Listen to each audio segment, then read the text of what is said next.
అయితే ధ్రువుడు కూడా వెళ్ళి వాళ్ళ నాన్న ఒళ్ళో కూర్చోవాలి అనేసి అనుకుంటాడు. కాకపోతే సురుచి ఏం చేస్తుంది అంటే, నువ్వు నా కడుపులో పుట్టలేదు కాబట్టి నువ్వు మీ నాన్న ఒళ్ళో కూర్చునే హక్కు లేదు అనేసి తను అంటుంది అనమాట. ఎందుకు అంటే తనకు ఉన్నటువంటి ఐశ్వర్యం పట్ల ఉన్నటువంటి మక్కువ, ఇంకా గర్వం. మళ్ళీ రాజు కూడా ఆమె వైపే ఉన్నాడు, అందుకని చెప్పేసి తను ఆ విధంగా ప్రవర్తిస్తుంది అనమాట. తను ఏమంటుంది అంటే, నువ్వు నా కడుపులో పుట్టలేదు కాబట్టి నువ్వు మీ నాన్న ఒళ్ళో కూర్చోవలసిన హక్కు లేదు అని అంటే తను చాలా బాగా ముందు చూపు కలిగింది అనమాట. ఇప్పటి నుంచే కట్ చేస్తే, ఎందుకంటే పెద్ద భార్య కొడుకుకే రాజ్యాన్ని ఇవ్వాలి, అందుకే చిన్నతనం నుంచే వాళ్ళని అడ్డు తప్పించేసుకుంటే రాజ్యం అంతా నా కొడుకు వస్తుంది అని ప్లాన్ వేసుకుంటుంది అనమాట. ఆ విధంగా తన కొడుకుని కూర్చొనివ్వదు. అప్పుడు ధ్రువుడు చాలా బాధపడతాడు. 5 సంవత్సరాల చిన్న పిల్లోడు పాపం నాన్న వల్ల కూర్చోవడానికి వెళ్తే సవితి తల్లి కూర్చోనివ్వలేదు. రాజు కూడా కూర్చోబెట్టుకోవడానికి తనకి ఇష్టం ఉంది, కాకపోతే భార్య పట్ల మక్కువతో తనకి అడ్డు చెప్పలేకపోయాడనమాట. ఆ సంఘటనకి తను చాలా పాపం హృదయం బద్దలైపోతుంది, ఏడ్చుకుంటూ అమ్మ దగ్గరికి వెళ్తాడనమాట. తను ఏమంటుందంటే, మా నాన్న కదా నేను కూర్చుంటాను అంటే, నువ్వు నా కడుపులో పుట్టలేదు కాబట్టి నీకు ఆ హక్కు లేదు. ఒకవేళ నువ్వు ఇప్పుడు మీ నాన్న వల్ల కూర్చోవాలి అంటే నువ్వు వెళ్ళి మళ్ళీ నా కడుపులో పుడితే అప్పుడు నీకు ఆ హక్కు ఉంటది అనేసి చెప్తుంది. అంటే ఇండైరెక్ట్ గా ఏం చెప్తుంది, నువ్వు చనిపో అని చెప్తుంది. సింపుల్ గా అడ్డు తప్పించాలి అనమాట. అలా సో నువ్వు సింపుల్ గా నువ్వు చనిపో అని చెప్తుంది అనమాట. అంత నెమ్మది అయిన మాటలు, అంత క్రూరత్వం కలిగి అలా మాట్లాడుతుంది అనమాట. ఆ మాటకి ధ్రువుడు చాలా బాధపడతాడు. పాపం చాలా ఎక్కెక్కి ఏడుస్తూ ఉన్నాడు. కానీ ఏం చేయగలుగుతాడు? 5 సంవత్సరాల అబ్బాయి ఏం చేశాడు? నేరం ఏం చేశాడు? నాన్న దగ్గరికి వెళ్ళి కూర్చుందాం అనుకున్నాడు, కానీ కూర్చోలేకపోయాడు. ఆ విధంగా తను తిరిగి వెళ్ళి అమ్మ దగ్గరికి వెళ్ళి చెప్తాడనమాట. అక్కడ ఉన్న వాళ్ళు కూడా అప్పటికి వాళ్ళ అమ్మకి చెప్తారు, ఇలా జరిగింది ఈ రోజు అవమానం, ఇలా మాట్లాడింది సురుచి అనేసి వాళ్ళు చెప్తారనమాట. అప్పుడు వెళ్ళి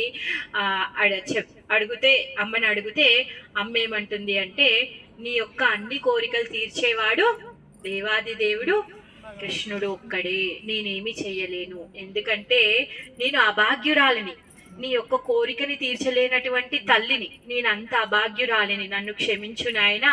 నీ కోరికని, నువ్వు అభాగ్యురాలైన తల్లివి కడుపులో నువ్వు పుట్టావు, నేనేమి చెయ్యలేను. అందుకే అందరికీ తండ్రి అయిన దేవాది దేవుడి దగ్గరికి వెళ్ళి నీ కోరికని నువ్వు చెప్పుకో, అప్పుడు ఆయన నిన్ను కరుణిస్తాడు అనేసి చెప్తుంది అనమాట. అందుకనేసి ఇంకేమంటుంది అంటే, నేను ఊరికే చెప్పట్లేదు, తాతలు ఎవరైతే ఉన్నారో స్వయంభువ మనువు, ఆయన గొప్ప భక్తుడు. ఆయన భగవంతుడి యొక్క భక్తి చేసి మొత్తము భువన భాండాలకి అందరికి అంటే రాజు అనమాట. తను అలా గొప్పవాడయ్యాడు, ఎంతో మందికి ఎన్నో విధాలుగా భగవంతుడు కరుణించాడు. సో నిన్ను కూడా కరుణిస్తాడు, అందుకే నువ్వు వెళ్ళి నువ్వు తపస్సు చెయ్యి అనేసి చెప్తుంది. ఎవరైనా చెప్తారా? పిల్లల్ని గుడికి వెళ్తేనే అమ్మ నాన్న వద్దు అంటారు, అలాంటి రోజులు. కాకపోతే మన సాంప్రదాయం ఏంటి అంటే, పిల్లలని భగవంతుడి భక్తిలో నడిపించడము మన సాంప్రదాయం. అందుకు కానీ మనం ఏ పురాణాలను తీసుకున్నా, ఏ ఇతిహాసాలను తీసుకున్నా, వాళ్ళందరూ కూడా వాళ్ళ పిల్లలకి ఏం చెప్తూ ఉన్నారు? భగవంతుడి యొక్క భక్తి ఎలా చేయాలో నేర్పిస్తూ ఉన్నారనమాట. అలా సునీతి కూడా తను ఏం చేస్తుంది? పుత్రుడికి నేర్పిస్తోంది. ఏంటి? అందరికీ తండ్రి దేవాది దేవుడైన భగవానుడు, ఆయన శరణాగతి పొందితే మీకు అన్ని కోరికలు తీరుతాయి. నేను చెయ్యలేను, నేను అభాగ్యురాలిని, నేనేమి చేయలేను. ఎందుకంటే పాపం భర్త తనకి సపోర్ట్ చేయడు, తను ఏం చేయగలుగుతుంది? ఏం చేయలేదు. అందుకనే నువ్వు వెళ్ళి తపస్సు చెయ్యి అనేసి చెప్తుంది అనమాట. తపస్సు చేయడానికి మరి చెప్తుంది, ఉత్తర దిక్కుగా నువ్వు బయలుదేరితే నువ్వు అక్కడ అందరూ ఋషులు మునులు అందరూ కూడా ఉత్తర దిక్కుగా వెళ్ళి అక్కడ వెళ్ళి తపస్సు చేస్తారు అనేసి చెప్తుంది అనమాట. అమ్మ మాట విని 5 సంవత్సరాల పిల్లోడు అసలు బయటికి వెళ్తాడా? ఒకవేళ వెళ్ళినా కానీ తిరిగి వచ్చేస్తాడు. అమ్మ కూడా పిల్లోడిని ఎంత ధైర్యంగా పంపించింది అంటే అడవిలో మనం ఇంట్లో చీమల్ని బల్లులను చూస్తేనే భయపడతాం, మరి అడవిలో ఎలాంటి క్రూరమైన జంతువులు ఉంటాయి, ఆ నక్కలు, తర్వాత పాములు, తర్వాత సింహాలు, పులులు, ఇన్ని ఉంటాయి. అయినా కానీ సునీతి వాళ్ళ అబ్బాయిని అడవికి పంపించింది. ఎందుకు తెలుసా? భగవంతుడి మీద ఉన్నటువంటి నమ్మకం, అపారమైన నమ్మకం. ఎందుకంటే భగవంతుడు నన్ను రక్షిస్తాడు, నా పుత్రుణ్ణి కాపాడుతాడు అని తనకి కాన్ఫిడెంట్ ఉంది, తనకు ఆ నమ్మకం ఉంది. అందుకే తన ధైర్యంగా పుత్రుణ్ణి బయటికి పంపించింది. అలానే పిల్లోడు కూడా అమ్మ చెప్పిన మాట మీద నమ్మకం ఉంది. అందుకే అమ్మ చెప్పినట్టుగా తను అడవికి వెళ్ళాడనమాట. దారిలో ఎవరు కలిశారు? నారదుల వారు కలిశారు. నారదుడు ఏమంటాడు తెలుసా? నువ్వు ఎందుకు అడుగుకొచ్చావు అంటే, లేదు, నాకు మా నాన్నగారి కంటే గొప్ప రాజ్యం కావాలి. ఎందుకు? ఇప్పుడు ఈ ఉత్తానపాదుడైన రాజు ఆయన యొక్క ధన సంపత్తిని చూసి సురుచి నువ్వు నానబడిలో కూర్చోవడానికి అర్హత లేదు అనేసి అనింది కదా. అందుకనే నాకేం కావాలంటే గొప్ప రాజ్యం కావాలి అని చెప్పేసి అంటాడనమాట. నాకు గొప్ప రాజ్యం కావాలి, అందుకే అమ్మ చెప్పింది తపస్సు చేయమని నేను వెళ్తున్నాను తపస్సు చేయడానికి అనేసి చెప్తాడనమాట నారద మహర్షి. నారద మహర్షి ఏమంటారు తెలుసా? ఊరుకో, ఏంటి, మంచిగా వెళ్ళి ఆడుకునేదానికే, మంచిగా అమ్మ అన్నం పెడుతుంది. మీ నాన్న నాకు బాగా తెలుసు, నేను వచ్చి మీ నాన్నకు చెప్తాను, నిన్ను ఒళ్ళో కూర్చొనివ్వమని నేను వచ్చి మీ నాన్నకి నచ్చి చెప్తాను, నువ్వు ఇంత దానికి అలిగి నువ్వు అడవికి వస్తావా అనేసి నారదుడు అంటాడనమాట. అప్పుడు ధ్రువ మహారాజు ఏమంటారు? లేదు లేదు, నాకు గొప్ప రాజ్యం కావాలి, నేను క్షత్రియుణ్ణి, నా లోపల క్షత్రియ రక్తం ఉంది, నా హృదయంలో ఆ క్షత్రియ భావాలు ఉన్నాయి. తను మాట్లాడిన మాటలు ఏంటి, నీకు హక్కు లేదు అనింది కదా, ఆ మాటలకి నా హృదయం పలిగిపోయింది. అందుకే ఇప్పుడు నేను దాన్ని పొందాలి, సో నేను దాన్ని సాధించాలి, అందుకే నేను తిరిగి ఇంటికి వెళ్ళను అనేసి అంటాడు. అలా కాదు, చిన్నపిల్లలు ఏదైనా తిట్టామనుకోండి మర్చిపోతారు, మళ్ళీ వస్తారు కదా. నువ్వు చిన్న పిల్లవాడివి, ఆడుకో, ఇలా మర్చిపోవాలి కానీ ఇలా పట్టించుకుంటారా, నువ్వెందుకు ఇలా అడవికి వచ్చేస్తున్నావు అనేసి నారదుల వారు అంటారనమాట. కాదు కాదు, లేదు, నేను పొందాలి, నేను వెళ్ళాలి అంటే అప్పుడు నారదుల వారు చెప్తారనమాట. ఏంటి అంటే, ఈ బృందావనంలో ఉన్నటువంటి మధువనానికి వెళ్ళు, ఇక్కడ ఋషులు మునులు తపస్సు చేస్తూ ఉంటారు. ఈ మధువనంను ఎందుకు గొప్పనైంది అంటే, సాక్షాత్తు శ్రీకృష్ణుడు ఈ మధువనంలో తన బాల్య లీలలు, చాలా లీలలు చేశారు. ఆయన యొక్క పాదధూళి రజంలో ఉంది కాబట్టి ఇక్కడ చాలా మంది ఉంటారు. భగవంతుడి దర్శనం అణువున దొరుకుతుంది. సో నీకు చాలా సులభమైంది, మధువనానికి వెళ్ళి తపస్సు చెయ్యి అని చెప్పేసి నారద మహర్షి చెప్తారనమాట. అక్కడికి వెళ్ళి ఏం చేయమన్నారు? ఓం నమో భగవతే వాసుదేవాయ మంత్రాన్ని ఇచ్చి ఆ మంత్ర జపం చేస్తూ నువ్వు యమునా నదిలో స్నానం చేసి, యమునా మట్టితో నువ్వు విగ్రహం చేసి నువ్వు పూజ చెయ్యి, అర్చించు. అక్కడ దొరికినటువంటి పత్రము, తర్వాత ఫలాలు ఏవైతే ఉన్నాయో వాటిని అర్పించి నువ్వు స్వీకరించి నువ్వు నామజపం చెయ్యి అనేసి నారదుల వారు చెప్తారనమాట. ఆ విధంగా ధ్రువుడు వాళ్ళ రాజ్యం నుంచి మధువనానికి ఇక్కడికి వచ్చారు. మనం ఇప్పుడు ఆ మధువనంలోనే ఉన్నాం. ధ్రువ మహారాజు వచ్చి తన తపస్సు చేసినటువంటి పరమ పుణ్య ధన్యమైన స్థలంలో మనం ఉన్నాం. అంటే భగవంతుడు ఎంత కరుణామయుడు అంటే, ఆయన రకరకాలుగా ఆయన భక్తులకి ఆయన కృపనిచ్చి మీ అందరికీ అండగా నేనున్నాను అని చెప్తున్నారనమాట. మనం అందరం ఏమనుకుంటున్నాము? పొద్దున్న నుంచి రాత్రి వరకు దేనికోసం కష్టపడుతున్నామో? ఆనందం కోసం, సుఖం కోసం, సంతోషం కోసం. కానీ దక్కుతోందా? పొద్దున్న నుంచి రాత్రి వరకు చాకిరి చేస్తున్నాం, గాడిది కష్టం చేస్తున్నాం, దక్కుతుందా? దక్కట్లేదు, అలసిపోయి పడుకుంటున్నాం. మళ్ళీ పొద్దున్న లేసి మళ్ళీ అదే పని చేస్తున్నాం. మరి ఆనందం ఎక్కడుందంట? సంతోషం ఎక్కడుందంట? ఎక్కడైతే ఆనందం ఉందో, ఎక్కడైతే సంతోషం ఉందో అక్కడికి వెళ్తే అది దక్కుతుంది. అంతేనా కాదా? కూరగాయల మార్కెట్కి వెళ్ళారనుకోండి, కూరగాయలు దొరుకుతాయి, అక్కడేం పూలు దొరకవు కదా, పుస్తకాలు దొరకవు. అలానే ఆనందం ఎక్కడుంటే అక్కడే ఆనందం దక్కుతుంది. మరి మొత్తం ఆనందం ఎక్కడుంది? భగవంతుడి దగ్గర ఉంది. మొత్తం ఆనందం అంతా ఆయన దగ్గరే ఉంది. మనం పొందేటటువంటి ఆనందం, అప్పుడప్పుడు కలిగేటటువంటి ఆనందము తాత్కాలికమైనటువంటిది, కొంచెం సేపే ఉంటుంది, అది అయిపోతుంది అనమాట. మళ్ళీ తర్వాత దుఃఖం వస్తుంది. అలా కాకుండా శాశ్వతంగా అనంతమైనటువంటి ఆనందం ఎవరి దగ్గర ఉంది? భగవంతుడి దగ్గర ఉంది. అందుకే ఆయన సంపూర్ణ ఆనంద నిధి, ఆనంద గని. ఎంత తవ్వినా అక్కడి నుంచి తరగదనమాట, అందుకే నిధి. అదే మన ఇంట్లో ఉన్న డబ్బా అనుకోండి, అయిపోతుంది. కానీ భగవంతుడి దగ్గర నుంచి ఆయన ఎంతమందికి ఆయన ప్రేమని పెంచినా అది అయిపోదు. అందుకే నారదుల వారు, నారద అంటే ఏంటి తెలుసా? నారా అంటే నారాయణ, దా అంటే ఇవ్వడం, నారదుడు చాలా సిద్ధంగా ఉంటాడు ఎప్పటికీ ప్రతి ఒక్కరికి నారాయణుడు ఇవ్వడానికి. అందుకే ఆయన ఎంతో మందికి భక్తులు చేశారు. ఎందుకంటే ఆయన పొందినటువంటి ఆనందాన్ని అందరూ పొందాలని ఆయన కోరిక. అందుకే ఆయన పేరు నారద. ఆయన ఈజీగా నారాయణని అందరికీ ఇచ్చేస్తాడు. మన దగ్గర ఉంది మనం ఇవ్వడానికి చాలా సంకోచిస్తాం. కానీ నారదుల లాంటి గొప్ప భక్తులు ఎవరైతే ఉన్నారో వాళ్ళు పొందినటువంటి ఆనందం ఏదైతే ఉందో ఆ ఆనందాన్ని మనకు పంచడానికి చాలా సిద్ధంగా ఉంటారనమాట. ఆ విధంగా ఇప్పుడు ఆ ఆనందమైనటువంటి పొందడం కోసం కానీ ధ్రువ మహారాజ్కి చెప్పారనమాట, నువ్వు వెళ్ళి ఈ మధువనంలో తపస్సు చెయ్యి అని చెప్పేసి. మరి తపస్సు ఎన్ని రోజులు చేశాడంట ధ్రువ మహారాజు? ధ్రువ మహారాజు అక్కడి నుంచి ఇక్కడి వరకు నడుచుకుంటూ వచ్చాడు. అప్పుడేమి పెద్ద వెహికల్స్ ఏమీ లేవు. తను నడుచుకుంటూ వచ్చి ఇక్కడ యమునా తటంలో ఇక్కడ ఉండి తను ఏం చేశారు అంటే యమునా నదిలో స్నానం చేసేవాళ్ళు. యమునా నది జలం మాత్రమే తను స్వీకరించేవారు. అయితే 6 నెలలు మాత్రమే తను తపస్సు చేశారు. 6 నెలల్లో భగవంతుడి యొక్క సాక్షాత్కారం తనకి కలిగిందనమాట. ఇక్కడే విష్ణువు తనకి ప్రత్యక్షమయ్యారనమాట. అలాంటి స్థలం ఇది. అయితే ఫస్ట్ మొదటి నెలలో తను ఏం చేశారు అంటే ఆకులని, తర్వాత కందమూలాలని, ఫలాలని, జలాన్ని స్వీకరిస్తూ ఫాస్టింగ్ చేస్తూ ఉన్నారు. 2వ నెలకు వచ్చేసరికి అప్పటికి తను ఏం చేశారు అంట, పండ్లను కూడా తినడం వదిలేసి ఓన్లీ వేర్లు మాత్రమే తినడం, అంటే రూట్స్ మాత్రమే తింటూ ఉండేవాడు అనమాట. 3rd మంత్కి వచ్చేసరికి ఆకులను వదిలేశారు. ఓన్లీ ఎండు ఆకులు, ఇంకా పచ్చి ఆకులు చెట్టు నుంచి గ్రహించేది ఏమీ లేదు. ఒకవేళ చెట్టు మీద నుంచి ఎండిపోయిన ఆకులు ఉంటే కింద పడితే అవి తీసుకొని తినడం, అంతే అనమాట. 4వ నెలలకు వచ్చేసరికి ఇంకా దాంతోపాటు ఆకులని వదిలేశారు. రాను రాను జలాన్ని కూడా వదిలేశారు. జలాన్ని కూడా వదిలేసి తను భగవంతుని తన హృదయంలో ధ్యానం చేస్తూ ఉన్నారు. ఫస్ట్ 3 రోజులకు ఒకసారి శ్వాసం తీసుకునే వాళ్ళంట. తర్వాత 6 రోజులకు ఒకసారి శ్వాసం తీసుకునే వాళ్ళంట. తర్వాత 12 రోజులకు ఒకసారి మాత్రమే శ్వాసం తీసుకునే వాళ్ళంట. ఎందుకు అంటే శ్వాసం తీసుకోవడంలో కూడా టైం వేస్ట్ అవుతుందంట. అందుకని చెప్పేసి అంత సమయాన్ని కూడా భగవంతుని కీర్తించడంలో ఆయన నిమగ్నమై ఉన్నారనమాట. చివరాఖరికి 12 రోజుల వరకు, ఆ తర్వాత ఇంకా మొత్తంకే శ్వాసని నిర్బంధించేశాడనమాట. ఎప్పుడైతే ఆయన శ్వాసని నిర్బంధించేశాడో మొత్తం అంతా జీవాలందరికీ కూడా అల్లకొల్లం అయిపోతుంది అనమాట.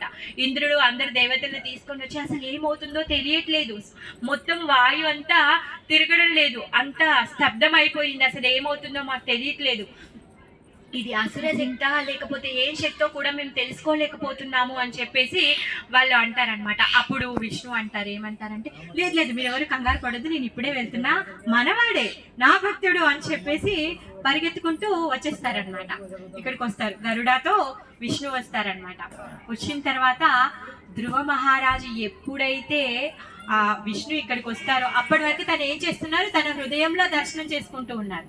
ఎప్పుడైతే హృదయంలో దర్శనం చేసుకునేటటువంటి స్వామి కళ్ళ ముందరికి వచ్చారో తనకి ఇంకా నోట మాట రావట్లేదు. ఎందుకంటే 5 సంవత్సరాల అబ్బాయి, ఇంకా గురుకులానికి వెళ్ళలేదు, వాళ్ళ నాన్న ఇంకా అసలు గురుకులానికి పంపించలేదు, తనకి ఏమి స్తోత్రం చేయడం రాదు, అలా అని చెప్పి స్తవాలు పాడడం కూడా తనకి ఏమీ రాదు.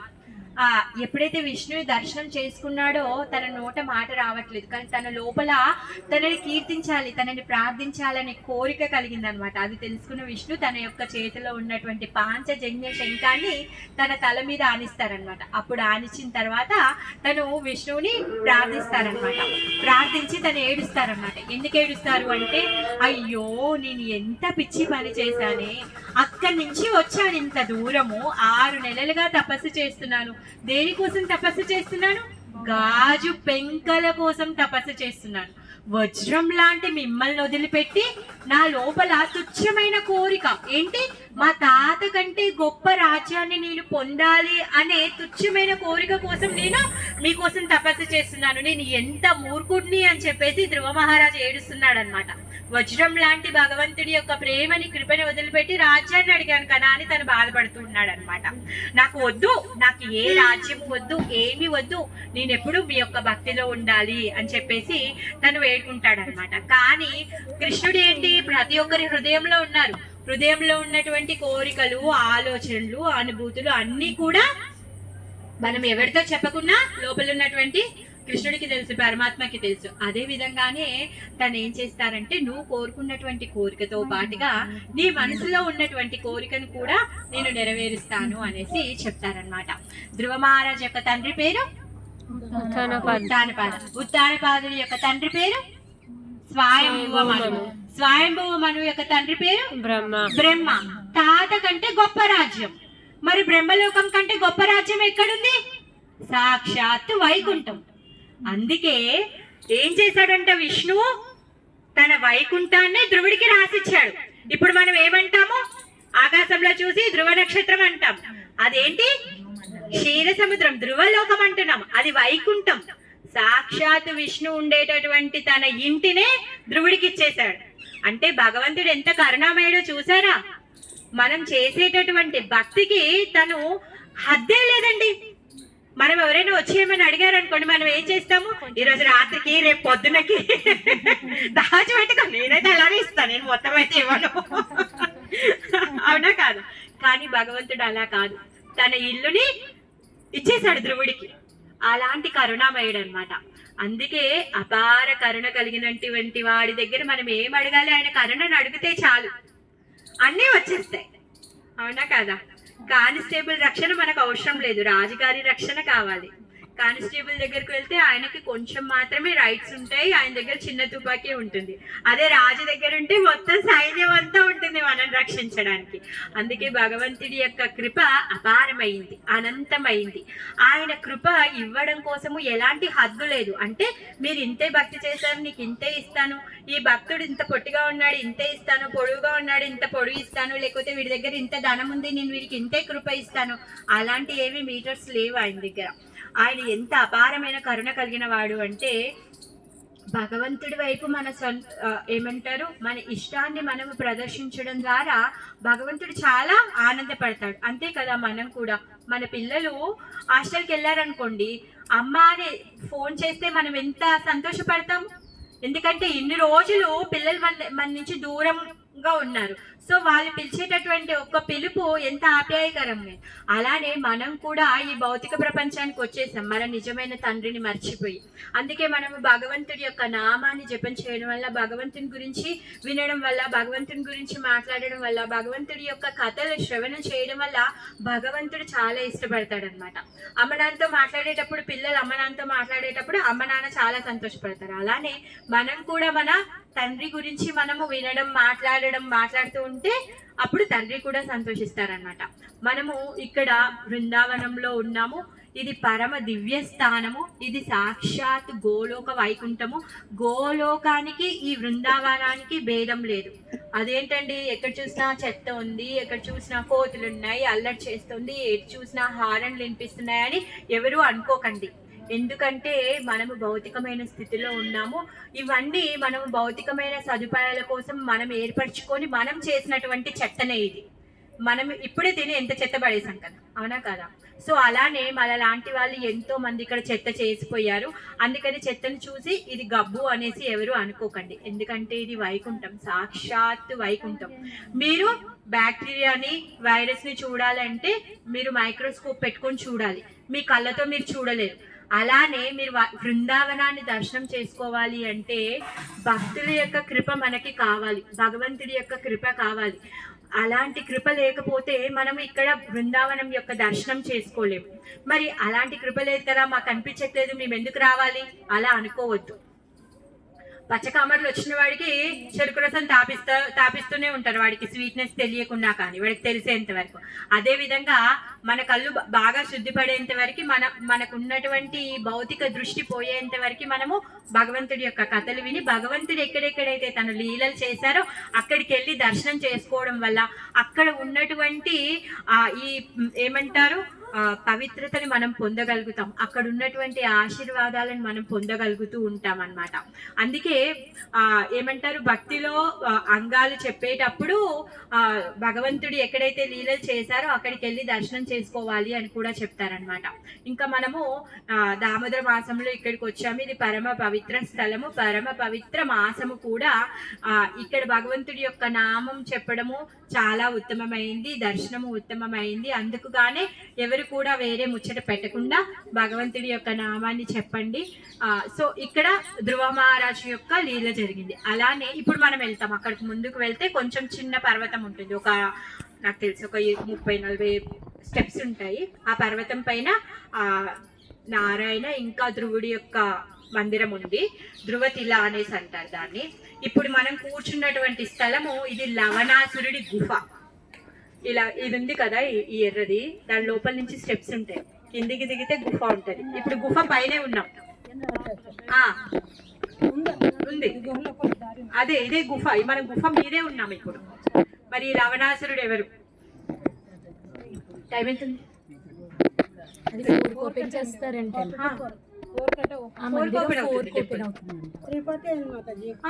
ఈ లవణాసురుడు మధు అనే రాక్షసుడు ఉంటాడు. ఇందాక చెప్పుకున్నటువంటి మధు కైటబెల్లో మధు కాదు ఈయన, ఇంకొక మధు అనే రాక్షసుడు ఉంటాడు. ఈ మధు రాక్షసుడి భార్య పేరు కుంభిని. ఈ మధు ఇంకా కుంభినీల యొక్క పుత్రుడు ఈ లవణాసురుడు అనమాట. ఈ మధు అనే రాక్షసుడు ఏంటి అంటే కొంచెం బుద్ధిమంతుడు అనమాట. ఆయన దేవతలతో స్నేహాన్ని చేసి దేవతలకి ఇంకా రాక్షసులకి అసురులకి మధ్యలో ఒక ఒప్పందాన్ని ఏర్పరిచి అలా మీడియేటర్గా ఉండేవాడు అనమాట. ఎక్కువగా గొడవలు జరగకుండా అలా ఊరికే మేనేజ్ చేస్తూ ఉండేవాడు అనమాట. అయితే ఒకసారి పరమశివుడికి ప్రార్థిస్తే పరమశివుడు తన త్రిశూలాన్ని మధు రాక్షసుడికి ఇస్తాడనమాట. మధు రాక్షసుడు చనిపోయిన తర్వాత వంశపారంపరంగా ఆ త్రిశూలాన్ని లవణుడికి ఇస్తాడు, కొడుకైన లవణుడికి ఇస్తాడు. మధు ఆయన రాజ్యం పేరు మధునగరంగా పేరు పెట్టుకున్నాడు అనమాట. అదే ఇది మధుపురిగా పేరు పెట్టుకుంటాడు. ఆ పురమే ఇది మధుపురి అన్నమాట.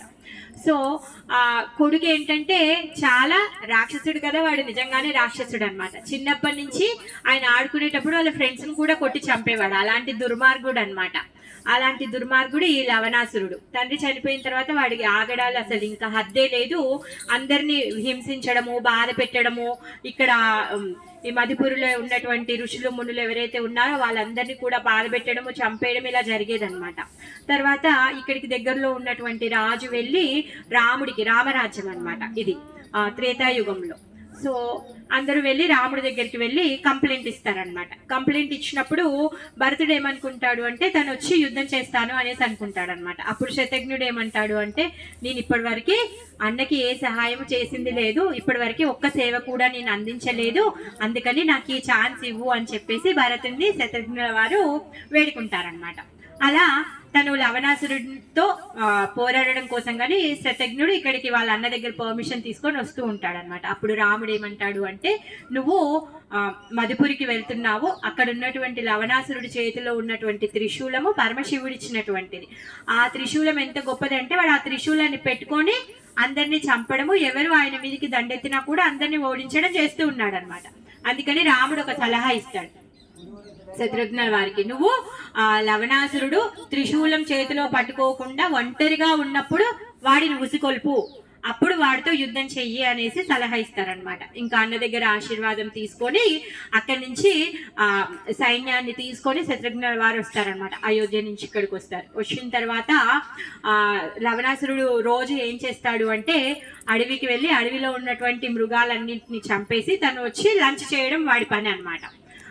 లవణాసురుడు వేటకు వెళ్ళేసి ఈ పులులని, సింహాలని, నక్కలని, జింకల్ని అన్నింటిని పట్టుకొని వస్తున్నాడు. ద్వారం ఎదురుగానే వాడు త్రిశూలాన్ని పెట్టించుతారు. అందుకే ఆ త్రిశూలం అందుకే ఇక్కడ పెట్టారు. లవణాసురుడి త్రిశూలంకి ప్రతీకగా ఆ త్రిశూలం ఇక్కడ పెట్టారు అనమాట. సో లంచ్కి రెడీగా ఉంటాడు అనమాట. లంచ్ తినడానికి రెడీగా కూర్చుంటాడు. అప్పుడు వచ్చి శత్రుఘ్నుల వారు యుద్ధానికి పిలుస్తారనమాట.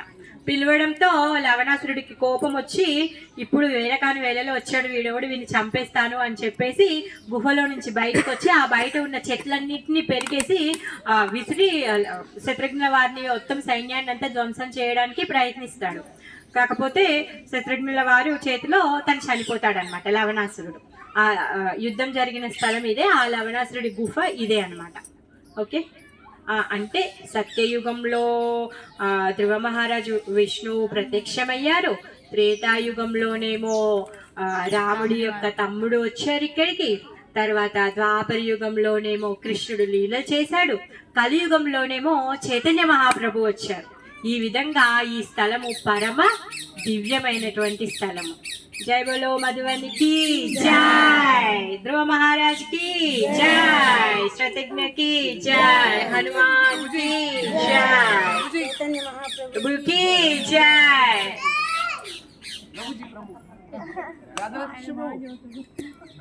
राधा कृष्ण प्रभु